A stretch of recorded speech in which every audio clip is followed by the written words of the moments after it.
You read about people and it says they were dirt poor. Were you dirt poor? Well, we were dirt poor, but most people back there were poor. I grew up on a farm in a family of 12 children, 6 girls and 6 boys, and a lot of people had big families. People asked me if we were Catholic because we had so many children. I said, no, just horny Baptist. You present yourself to the world in a particular way. At what age did you become the way we know you today? You mean all the bizarre, outrageous clothes and hair and makeup? Well, I wanted to do it all my life because I just always loved hair and makeup, but I also did grow up very religious.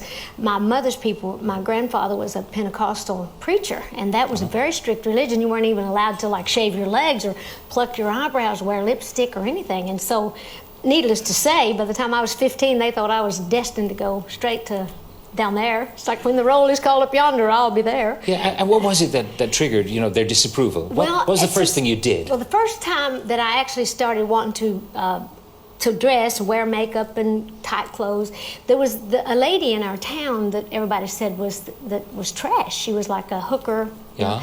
And I didn't know what any of that meant. I just thought she was beautiful because she wore short, tight clothes. She had red nails, red toenails, and yellow hair.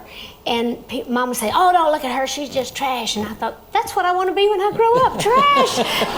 But actually, I just thought she was beautiful. And so I was about 15 years old. As soon as I started making a little bit of money, so I could go to the drugstore to buy some peroxide to color my hair, started doing that. But it was just my way, a country girl's idea of what glamour was. So it came from a sincere place, and I still enjoy painting and powdering and looking artificial, but hopefully people know that I'm totally real. I just look totally artificial. Have you, this is a very delicate question, but have you had any work done? Well, I'll have anything done I need to. If I see something dragging, sagging, and bagging, I just go fix it. I said, could you lift that up a little? Hey, I'm a showgirl.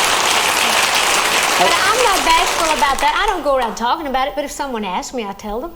So, I've been at it a long time, and I truly do look at myself like a show horse or like a show dog. You got to keep them up, So I kind of have to be responsible for the way I look. I remember Cindy Crawford remarked one time that, people say, you look fabulous. And she says, do you realize how long it takes me to become Cindy Crawford in the mornings? Yeah, that's true. I always have, my favorite line is to, when I talk about making money, I said, I need to make a lot of money because it would amaze you to know how much it costs to make a person look this cheap.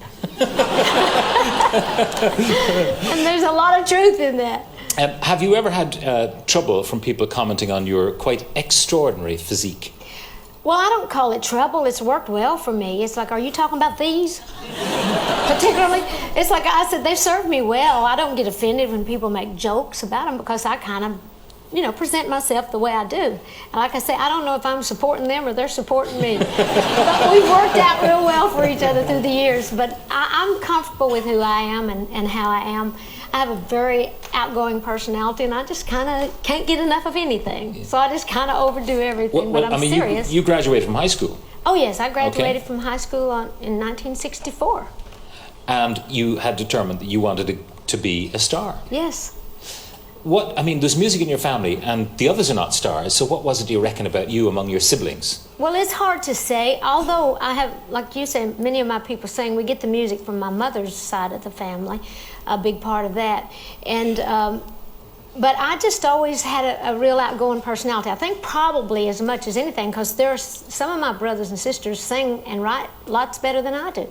But I also had this personality that enjoyed people. I was never afraid of people. I would just kind of get out there and hang myself if I had to just jump in the water. So probably as much as anything, it's just that I had a more outgoing personality and was at the right place at the right time. You met your husband on the very first night out in Nashville? It was daytime, but yes, it was. I graduated from high school in Sevier County, Tennessee, on a Friday night in 1964, and I got on the Greyhound bus, headed to Nashville the next morning. I had taken all my clothes, some of them dirty. I had all my luggage packed, in all my matching luggage, like 4 paper bags from the same grocery store. But I had taken dirty clothes. And so I went into this little laundromat. It was called the Wishy Washy Laundromat. And my husband, I went outside while my clothes were washing. And I was just walking around, just looking around, and here comes this good-looking guy, and he pulls over, we start talking, and 2 years later, we were married, and it's been wishy-washy ever since. For 38 years we've been together, 36 years we've been married. That's kind of a unique situation in showbiz, yeah. What's the secret? I stay gone. Long separations is always good for a marriage. But no, actually he's my best friend, and we're not in the same business. We have just enough stuff in common to really enjoy each other, but we're different enough to where it really makes it interesting. Yeah.